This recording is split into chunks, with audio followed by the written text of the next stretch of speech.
நீங்கள் நிறைய பிரச்சனைகளை வந்து யூரோப் கண்ட்ரீஸில் பார்க்கலாம்.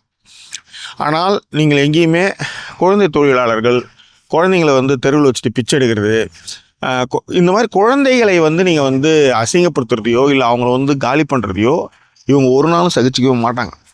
அவங்க வந்து அந்த விஷயத்தில் வந்து ரொம்ப ரொம்ப ஜெம்முன்னு வச்சுக்காங்களேன்.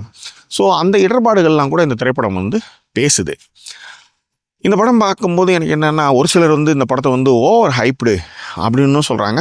என்னை பொறுத்தவரை என்னென்னா, இந்த படம் வந்து பேசக்கூடிய விஷயத்த பேசுது.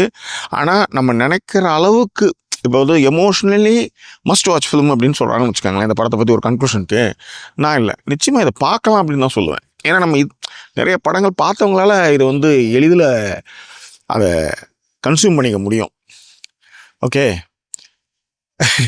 புதுசாக கல்யாணம் ஆனவனுக்கும் ஒரு 20 வருஷம் கல்யாணம் ஆகி முடித்தவனுக்கு இருக்கிற வித்தியாசம் தான் இந்த படத்தை பார்க்கும்போது கொடுக்கக்கூடிய டெஃபினேஷனாக நான் சொல்கிறேன். ஸோ நீங்கள் வந்து பாருங்கள். உண்மையிலே தாராஜி ஜான்சன் அவங்க வந்து ரொம்ப அற்புதமாக பண்ணியிருக்காங்க.